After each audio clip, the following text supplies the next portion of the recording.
Le centre de formation des apprentis du Grand Bergeracois organise pour la première fois un échange avec une structure équivalente au Royaume-Uni. L'occasion pour une dizaine de jeunes apprentis de se confronter avec des pratiques professionnelles et une culture peut-être moins éloignée de la leur qu'ils ne pensent. Monsieur Dijos, Madame Soms, bonjour, nous sommes ici au CFA, comme on le voit derrière vous, il y a la plaquette du CFA qui veut dire Centre de formation des apprentis. Qui se situe à Bergerac. Donc c'est un centre de formation qui a plusieurs pôles. Et si on vient vous voir aujourd'hui, c'est pas tellement pour parler des différents pôles du CFA parce qu'on reviendra, mais c'est pour parler d'un projet qui est bien particulier. C'est-à-dire que vous allez amener quelques-uns de vos élèves en Angleterre dans un CFA, je sais pas comment ce qu'on dit en anglais, pour un séjour de 3 semaines. Alors pourquoi l'idée vous est venue de faire cet échange avec un CFA anglais? Oui, donc nous avons ici des jeunes apprentis qui sont sur les métiers de la cuisine, du service, en restauration, de la vente, de la coiffure et de la mécanique auto. Et c'est vrai que sur beaucoup de ces métiers, notamment dans l'hôtellerie, notamment au niveau de la vente, et y compris au niveau coiffure, nous sommes dans une région où nous avons pas mal de résidents britanniques. En tout cas, donc soit de passage, soit résidents à part entière pour beaucoup.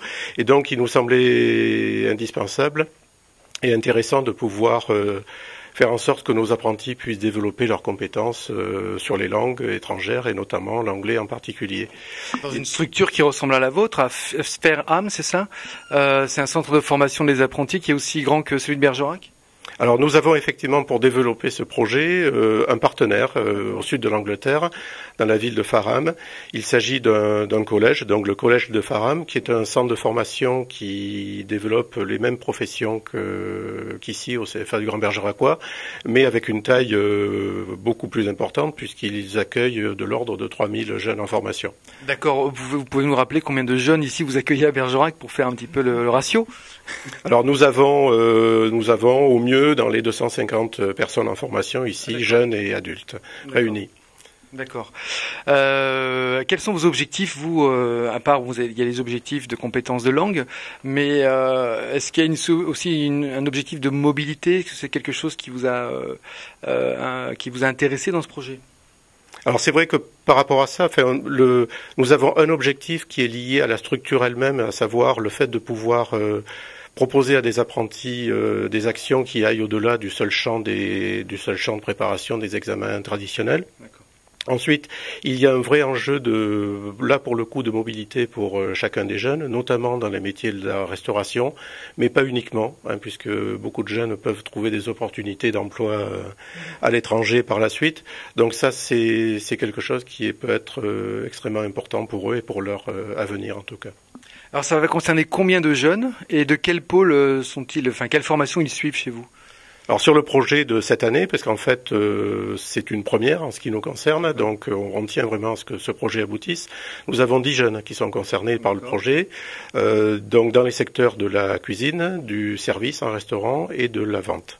Sachant que nous avons dû effectuer une sélection et comme toute sélection, on a été amené à choisir un petit peu les jeunes et un des critères en tout cas était un critère d'âge puisqu'il fallait pour ce projet initial que les jeunes aient plus de 18 ans. Oui, évidemment. Bien, Madame Soms, vous êtes professeur d'anglais ici au CFA de Bergerac. Donc pour vous, c'est du pain béni cet échange. C'est-à-dire que c'est très intéressant que vos élèves se confrontent à la langue anglaise. C'est des élèves qui sont ici, on va les interroger tout à l'heure, qui ont un parcours un peu particulier. Est-ce que vous avez des craintes quant à leur niveau en anglais pour arriver là-bas? Non, pas du tout. Je vais bien les former.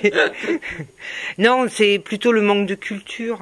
Donc j'essaye de leur donner tout ça, surtout en restauration et en service, parce que les restaurants sont ouverts, il n'y a pas un service le midi, un service le soir, c'est ouvert toute la journée.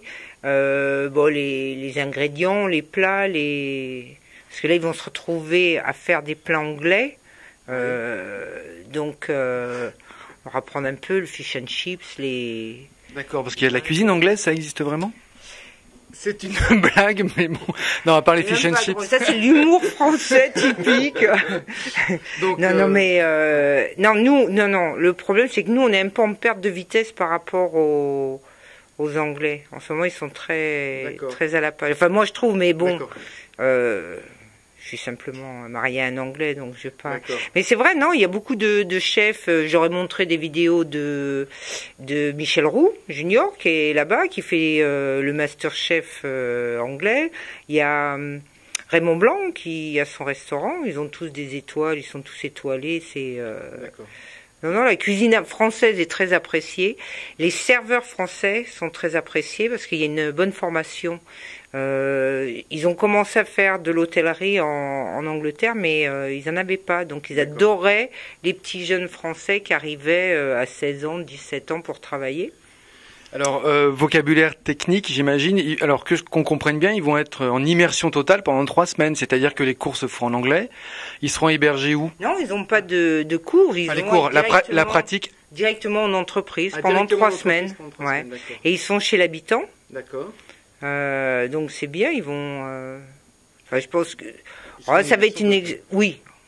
Donc ils ne peuvent que s'améliorer. Mais ils ont les bases parce qu'ils ont tous de la clientèle anglaise dans leur restaurant. Ils ont, il leur manque un peu de culture et de conversation générale, mais au niveau de leur job propre, non, ils se débrouillent bien. Ils savent prendre une commande, ils savent réserver une table. D'accord. Bien, Monsieur Dijos, ce projet va se dérouler quand? Est-ce que vous pouvez nous rappeler les dates, quand est-ce que les élèves vont partir?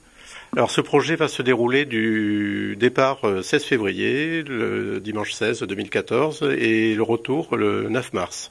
Donc dès leur arrivée, ils seront pris en charge par notre partenaire, le collège de Farham, pour être donc ils vont certainement passer le dimanche dans le collège pour pouvoir être briefés sur toutes les règles de travail en Angleterre, avant de découvrir leurs entreprises dès le mardi matin. Sachant que tous ces jalons-là, je vais les poser avec notre partenaire lors de mon séjour en Angleterre. D'accord. Premier séjour. Est-ce que c'est une première pour le CFA, ce type d'échange?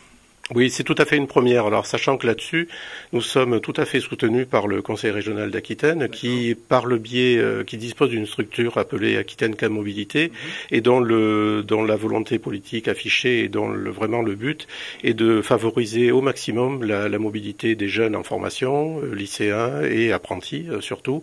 Donc, il y a un véritable encouragement et politique au point de vue volonté, mais aussi financier, sur le développement de ce type d'action. Alors je suppose qu'évidemment ce projet-là a un coût, transport, l'hébergement éventuellement. Est-ce que les subventions vont suffire à financer, parce que pour les familles ça a un coût assez important. Est-ce que les subventions vont suffire? Alors forcément, comme tout projet, donc le conseil régional est le principal participateur par rapport à ce financement, mais enfin, même si cette volonté politique, elle se concrétise par une subvention qui est de l'ordre de 60% du budget, donc il nous reste malgré tout 40% à assumer par nous-mêmes, et donc c'est pour ça que les jeunes sont mobilisés depuis le début du projet sur des actions diverses. Nous avons fabriqué des gâteaux que nous avons vendus sur le marché de Bergerac une première fois. Cette action-là va se renouveler fin novembre. Et nous allons, pour cette semaine, organiser un repas, un dîner, donc qui aura lieu ce jeudi soir, à partir de 19h au CFA. Donc cette action spécifique étant liée en fait au financement de ce projet. Et on cherche tous les moyens possibles et imaginables pour pouvoir générer en tout cas des rentrées d'argent. Donc c'est le jeudi 7 novembre, c'est ouvert au public, c'est ça? Donc on peut venir au CFA, c'est à quelle heure? Alors le repas démarre à partir de 19h, sachant que les réservations peuvent se faire directement en appelant au CFA, ici au 05 53 22 21 21. Cela dit, nous avons aussi les menus au niveau du restaurant d'application, et y compris pour ces repas, sont présents sur notre site internet. Et donc en allant sur le site, il est tout à fait possible de consulter le menu. Et ensuite de nous appeler, sachant qu'en fait là sur novembre il y a 2 repas spécifiques organisés pour ce projet, donc le jeudi 7 et le jeudi 28 novembre. Jeudi 7 et 28 novembre, c'est fa-bergeracois.com, c'est le site, et le numéro de téléphone, vous l'avez dit tout à l'heure. Donc en fait c'est leurs camarades de cuisine qui vont préparer ce repas, c'est comme ça que ça va se passer. C'est-à-dire que là, en fait, il se trouve que sur les participants du projet, nous avons 4 jeunes en cuisine, donc ça sera eux qui vont être vraiment au fourneau pour le coup. Nous avons des jeunes qui sont en service et qui vont être aussi au premier plan pour la partie service. Enfin, disons que là, l'organisation de ce repas a vraiment été centrée sur les jeunes qui participent à ce projet. D'accord, donc on invite les Bergeracois à venir soutenir ce projet le 7 et le 28, novembre. Et le marché le 30 novembre. Et le marché le 30 novembre. Bien, bonjour à vous. Donc on est au CFA, vous êtes en 2e année, il y en a 3 qui sont en service, et puis toi tu es en vente, tu es la seule en tout cas présente aujourd'hui. Première question, pourquoi avez-vous voulu partir en Angleterre ? Pour connaître la langue, Ouais. pour retravailler là-bas aussi. D'accord. Toi ? Pour les magasins. Pour les magasins. Le shopping, c'est vrai que c'est important, ce projet. À toi. Pour découvrir une nouvelle culture. D'accord. Peut-être un mode de travail différent aussi. Un mode de travail différent. Puis le seul garçon de la bande. Oui, moi aussi c'est plus pour ce côté-là, donc le côté culture et travail différent, et puis pourquoi pas avoir d'autres contacts D'accord. pour assurer un avenir par la suite, un avenir professionnel. Un avenir professionnel. Est-ce que vous êtes déjà parti à l'étranger dans le cadre scolaire ? Non, du tout. Toi, t'es pas parti ? Non. Non plus ? Non, moi je suis partie toute seule. Toute seule. Et Mathieu ? Oui, moi avec le collège à Londres. D'accord. Voilà, c'était. Et t'en as retiré quoi ? C'était un très bon voyage. Bon, c'était un autre contexte, mais ça m'a beaucoup plu. D'accord. Bien, alors quelles sont vos craintes peut-être dans ces 3 semaines, parce que 3 semaines en immersion c'est pas évident. Est-ce que vous avez des craintes particulières les uns ou les autres ? De pas réussir, de pas bien savoir faire les choses comme je fais à mon entreprise tous les jours. D'accord. Puis là, je vais être entourée que des Anglais et pas de Français, donc on va bien voir. Mais Est-ce que vous savez encore les uns ou les autres dans quelle entreprise vous allez être ? non, du tout. Non, pas encore. Non. Ça sera forcément pour toi de la vente et pour vous donc un restaurant, voilà. Et Pas du tout. vous savez pas encore. Bien. Tu disais donc toi que tu étais prêt à t'installer définitivement, en tout cas partir travailler en Angleterre. Pour quelle raison ? Pour quelle raison ce projet n'est pas en France, par exemple ?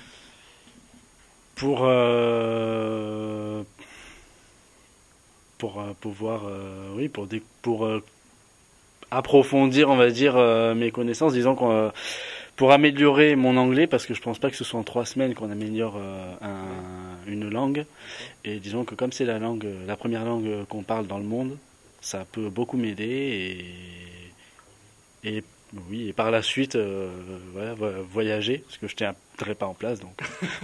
Tu tiens pas en place. Pour vous, la culture anglaise, c'est quoi ? Enfin, c'est quoi l'image qui vous vient à l'esprit quand on vous dit Angleterre ? Fast food. Voilà. Shopping. Quoi ? Shopping, pareil, D'accord. les magasins. Est-ce que vous vous préparez à ce voyage en dehors des cours que vous avez avec votre professeur d'anglais ? Est-ce que vous cherchez à, je sais pas moi, à écouter un peu plus de musique anglaise ou je ne sais quoi, faire attention aux paroles ou... Non, je regarde la traduction sur Internet, j'ai pas besoin. D'accord. Toi ? Non, pas forcément. Pas forcément. On n'a pas forcément le temps après le travail. Ouais, c'est ça. Bonjour, on a le pôle cuisine, enfin des représentants du pôle cuisine du CFA de Bergerac. Vous allez vous présenter ? Damien. Damien, Marina. Marina, Je m'appelle Issaran. Saran, Et je m'appelle Brian. Brian. Donc vous êtes tous les 4 au CFA en 2e année aussi, comme vos camarades. Il y avait une question d'âge, donc c'est peut-être aussi pour ça que vous avez tous donc plus de 18 ans, si j'ai bien compris. Quasiment, enfin vous aurez 18 ans au moment du voyage. Même question, c'est parce que les places étaient limitées, il y a eu une sélection, mais qu'est-ce qui vous a poussé à partir, à vous dire tiens moi j'aimerais bien participer à ce projet ? Pour connaître les recettes anglaises Ouais, d'accord. et leur traduction et plein de trucs comme ça. D'accord. Marina ? Moi, c'est surtout voir ce que je peux faire. Vu que je ne sais pas encore ce que je vais faire dans l'avenir, peut-être je m'ouvre toutes les portes, on va dire. C'est-à-dire qu'en allant en Angleterre, j'espère retirer la culture culinaire anglaise pour éventuellement la mélanger avec la culture culinaire française. D'accord. Et au final, peut-être donner quelque chose de bien. Peut-être qu'on ne connaît pas encore ou quelque chose de nouveau. Moi, je suis pas non plus... Je vais pas inventer, mais voilà. Faire quelque chose qui plaise aux gens sans forcément qu'on trouve ça partout. D'accord. Et quand tu dis, je sais pas encore ce que je vais faire plus tard, ça sera quand même dans le domaine de la cuisine ou pas? Pas forcément. Pas forcément, beaucoup de choses m'intéressent. Donc pour l'instant, c'est la cuisine et je me donne à fond jusqu'à temps que une autre priorité me passe devant. D'accord. Voilà. Et toi? Alors moi, je vais vous dire, je viens d'Afghanistan, j'ai beaucoup voyagé, j'adore voyager. D'accord. Et je pars en Angleterre pour découvrir la culture et pour la cuisine anglaise et pour voir aussi voilà, pourquoi pas pour améliorer la cuisine avec la cuisine française, avec la cuisine anglaise. Je pense que voilà, ça peut être une bonne idée. Et voilà, donc par rapport à tout ça, et puis j'ai envie de découvrir, j'ai envie d'aller, j'ai envie de tenter une chance. Ok. Et toi, même chose? Donc, oui, c'est découvrir les recettes, approfondir l'anglais, donc la langue, tout ça, parce que. Et est-ce que tu penses, comme certains de tes camarades, que ça peut être aussi une opportunité de se dire, tiens, je veux voir quelque chose de différent en termes de pratique professionnelle et peut-être que j'aurais envie de m'installer en Angleterre. Est-ce que tu aurais envie, toi aussi, de t'installer là-bas? Après, oui, c'est pas spécialement l'Angleterre, mais après, c'est vrai que dans la culture, dans la cuisine, c'est bien de voyager dans d'autres pays. Pas toujours rester dans les mêmes pays, quoi. D'accord. Est-ce qu'il y a une cuisine particulière, toi, qui t'attire? Après, c'est beaucoup. La cuisine, c'est riche, donc il y a beaucoup de connaissances à avoir des autres pays. D'accord. Revenons un peu sur la pratique de l'anglais. Donc pareil, hein, je pensais à vos camarades, 3 semaines là-bas en Angleterre. Vous allez être amené, parce que c'est pas pareil de partir dans un cadre très scolaire. Là, c'est le cadre scolaire mais professionnel. Donc vous serez amené à travailler dans des restaurants où on va vous passer les commandes. Non, vous êtes en cuisine vous. Donc en tout cas, on va vous donner des choses à faire. Est-ce que vous avez quelques craintes par rapport à justement à l'incompréhension de la langue, quoi? Leur langue, justement. Ouais. Pas comprendre. T'as un peu crainte par rapport à ça? Oui, beaucoup. Marina? Moi, je pense que ce qu'on apprend en France, c'est les bases. Ouais. Mais dans tous les cas, il faut se dire que quand on va aller être en Angleterre, on comprendra rien. C'est simple, on comprendra rien. Peut-être. Je suis pratiquement sûre, ils parlent très vite. Ils ont un accent qu'on nous apprend pas forcément. Il y a même entre les profs d'anglais qui apprennent en France, ils peuvent avoir un accent américain comme un accent anglais. Ils peuvent connaître des mots américains ou utiliser d'autres mots qui sont plus anglais. Et pour l'instant, nous, on va en Angleterre et je pense que oui, on comprendra rien. Mais moi, ça m'inquiète pas.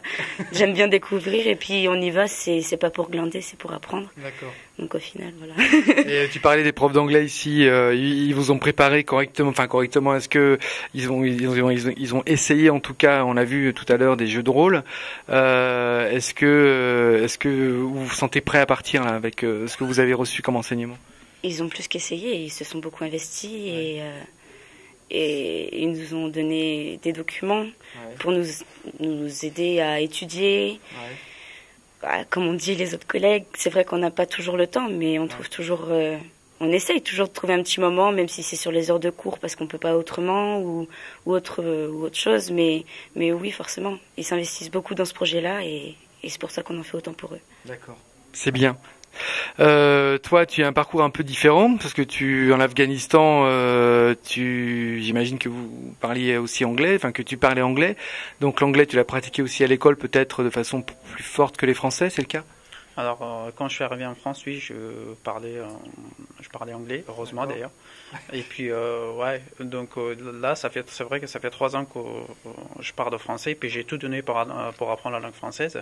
Donc, j'ai mis à côté la langue anglaise, justement parce qu'on est en France, on parle français, c'est comme on dit.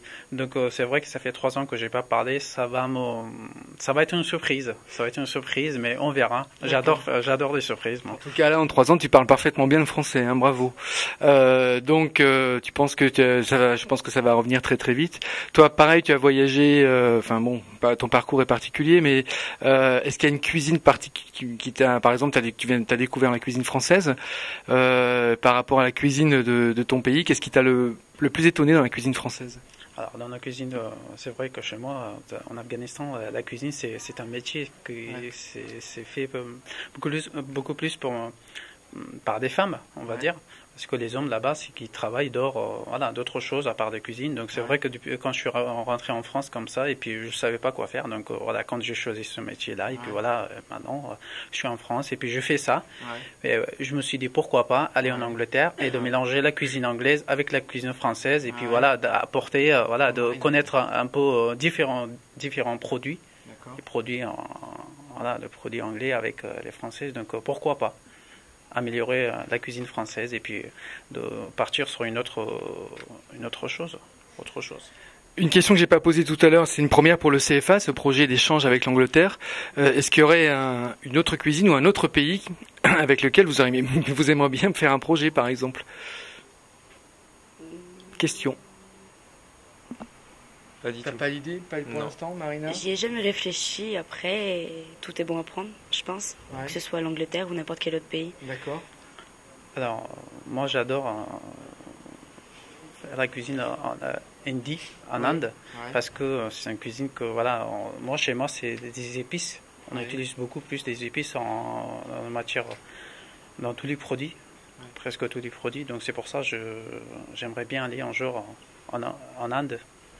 Pour découvrir leur cuisine et leur culture. C'est vrai que c'est tout à fait différent que la nôtre. La culture occidentale. Bien, alors on va soumettre le projet à Monsieur Dijos. Peut-être qu'il y aura un échange avec l'Inde dans 2 ans. À voir en tout cas.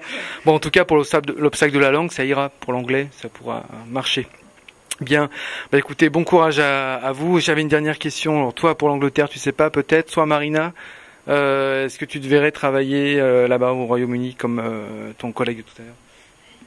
Du moment que c'est pas en France, je me vois travailler n'importe où. Toi, la France, on a fait le tour, t'en as marre, c'est ça? J'ai 17 ans, ça fait 17 ans que j'y suis et je connais beaucoup de personnes qui restent même pas 5 ans dans un pays. Alors je vais me dire que tant que je peux, je bouge jusqu'à temps que je puisse plus ou qu'un endroit me plaise plus qu'un autre. D'accord, pour poser tes valises. C'est ça. D'accord. Très bien, mais merci beaucoup, merci à vous pour votre enthousiasme, votre dynamisme, et puis bon courage pour ce projet, on viendra vous voir après pour savoir si vraiment il est possible de mélanger les deux cuisines. Merci, au revoir. Au revoir.